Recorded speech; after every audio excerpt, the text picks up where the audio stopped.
Witam Was bardzo serdecznie, z tej strony Rafał Baran z Życia na Filipinach. Słuchajcie, dzisiaj jest sobota, jesteśmy w Darwin na imprezie halloweenowej dla dzieci. Zaczynamy odcinek.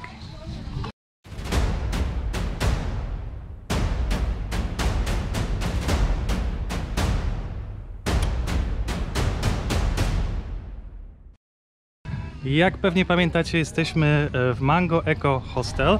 To jest miejsce, które już nagrywałem kiedyś odcinek, pokazywałem Wam. Jest całe miejsce zrobione z bambusa, przepiękne budowle. Jeżeli nie widzieliście tego odcinka, tutaj macie linka w lewym, prawym górnym rogu. Możecie sobie oglądać ten filmik. A my dzisiaj jesteśmy z Emilią, z Krystyn i z naszymi znajomymi na... Gdzie jesteśmy, Emi? Say hi to everybody. Emi, hi. Hi, the guys. Hi. Flying kiss, flying kiss. Flying kiss. Beautiful. Jesteśmy dzisiaj z dzieciakami, bo organizują tutaj Halloween dla dzieci. Jest różnego rodzaju śpiewania, zabawy, wycinanie z dyni, innego rodzaju zabawy. Przyjechaliśmy po prostu, bo chcieliśmy też Emilię gdzieś wziąć na chwilę, żeby się gdzieś pobawiła z dzieciakami. Nasi znajomi właśnie przyjechali. Także zaczynamy odcinek, pokażę Wam mniej więcej jak to wygląda i opowiem Wam trochę więcej o tym później. Hi. Oh. What is that? What do you use, like you dress like your mama? I just have a trash can. Ah, trash can. Okay, I think so. Like you're pregnant or something. No. We just have a trash can. Trash can. Okay. And you are? Me too. And you're a trash can. Okay. Me, I am a skeleton. Skeleton. Ah, okay. Cool.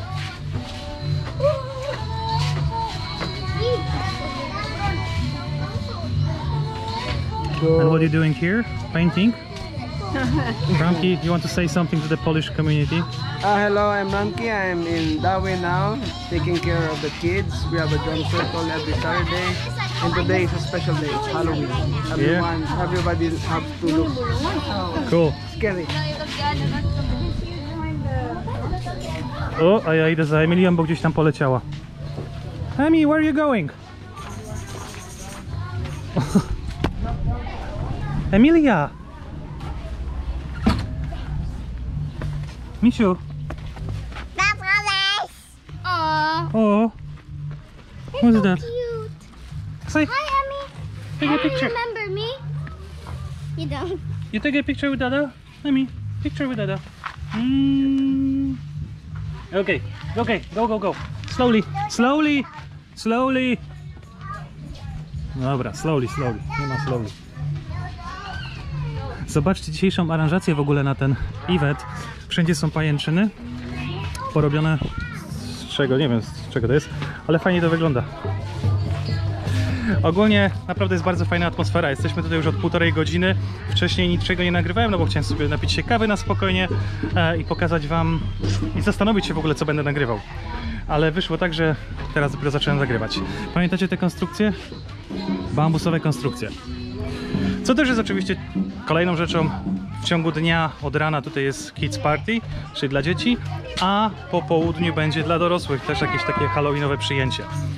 Ogólnie Darwin jest jakieś 10-15 km za Dumaguete, więc oni mają tutaj troszeczkę inne restrykcje niż w samym centrum Dumaguete. I na przykład w Dumaguete, z tego co wiem, chyba nikt nie organizuje żadnego takiego Halloween party, bo boją się, że właśnie będą problemy związane, wiecie z czym? I tam są większe restrykcje. Tutaj w Darwin mają troszkę na to wyrypane i robią wszystko co chcą. O! Hej! Hi!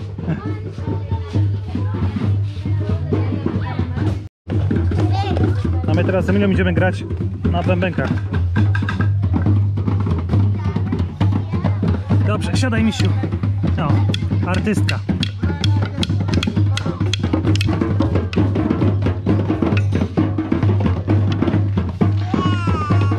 Graj, Emi.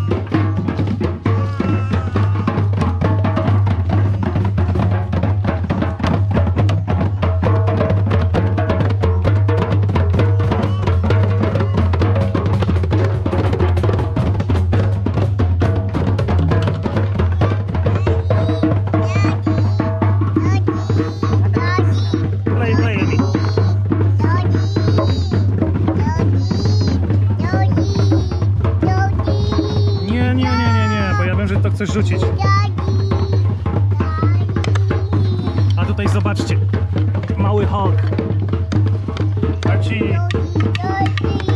Play, play.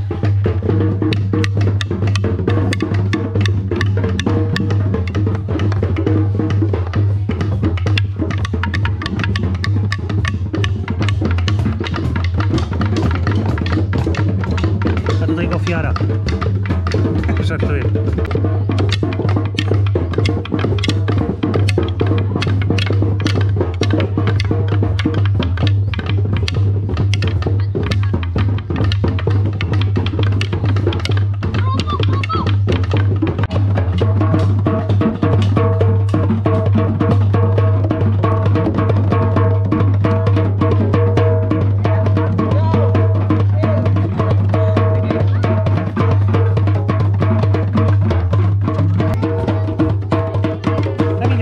Dance with that.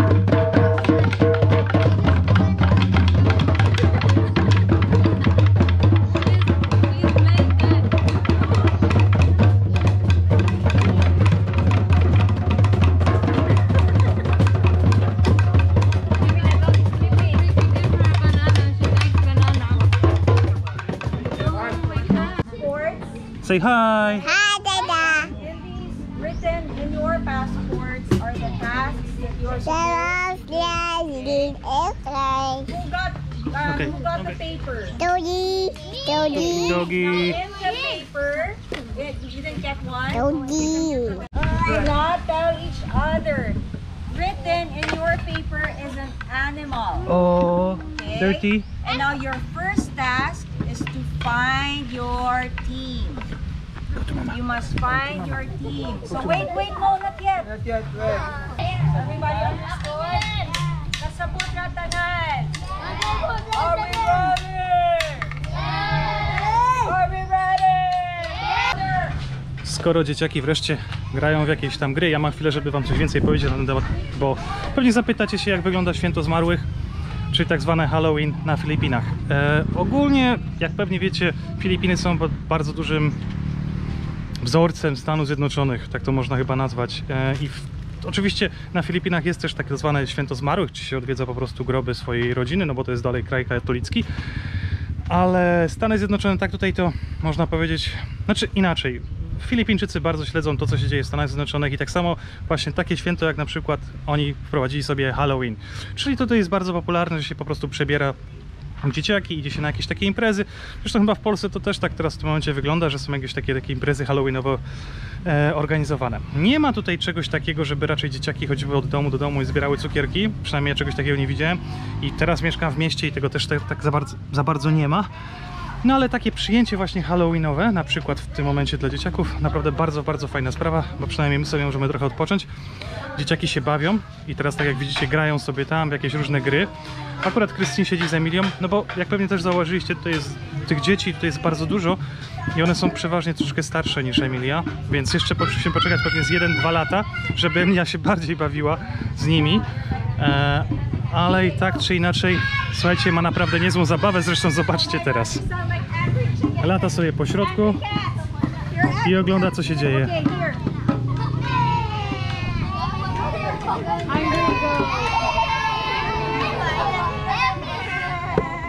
I'll be giving you your passport.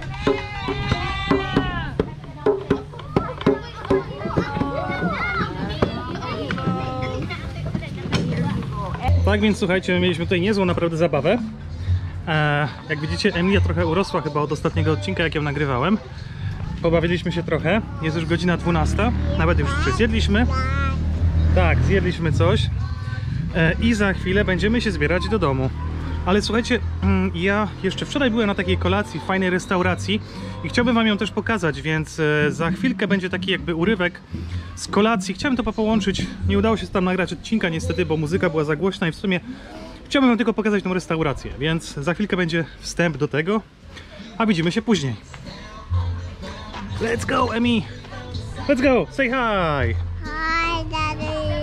Hi! Hi, Daddy. Powiedz, życie na Filipinach. Powiedz, szukając przygody. Powiesz, szukając przygody? Dasz całusa tacie? Kiss. Can I have a kiss?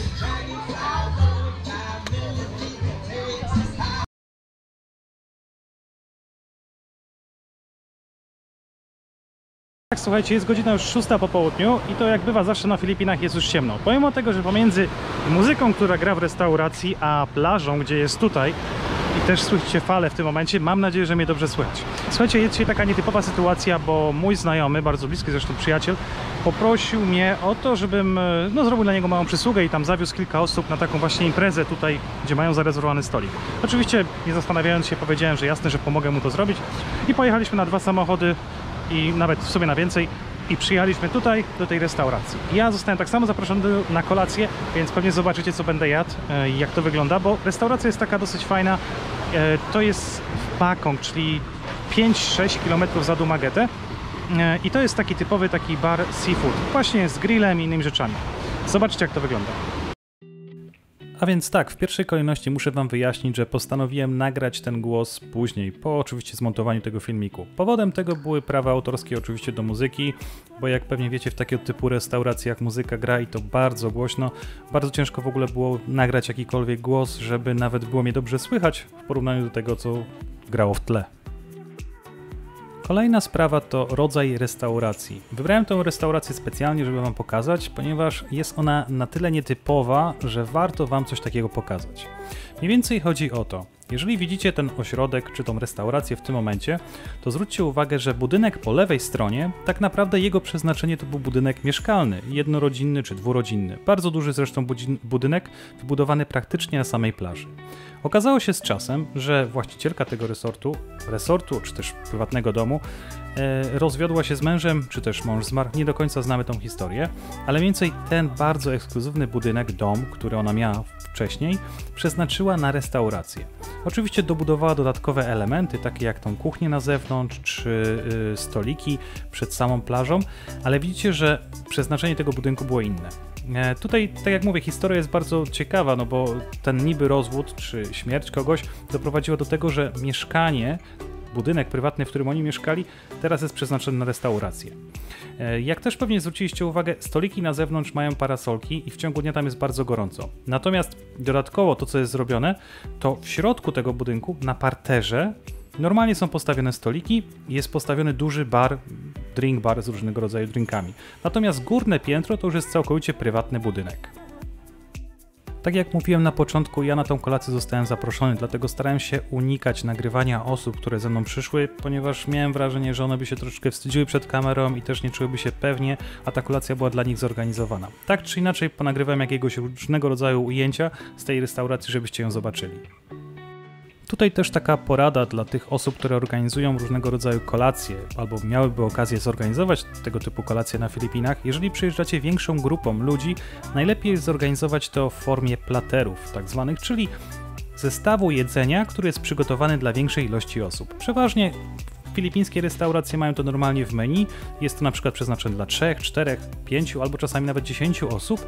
Jest to po prostu miks wszystkiego rodzaju jedzenia. Właśnie widzicie to w tym momencie na zdjęciach, bo chcę wam pokazać po prostu, jak to mniej więcej wygląda. Oczywiście takie potrawy są dużo szybciej przygotowywane, bo kucharz już wie, co ma dokładnie przygotować i jaka czego ma być ilość.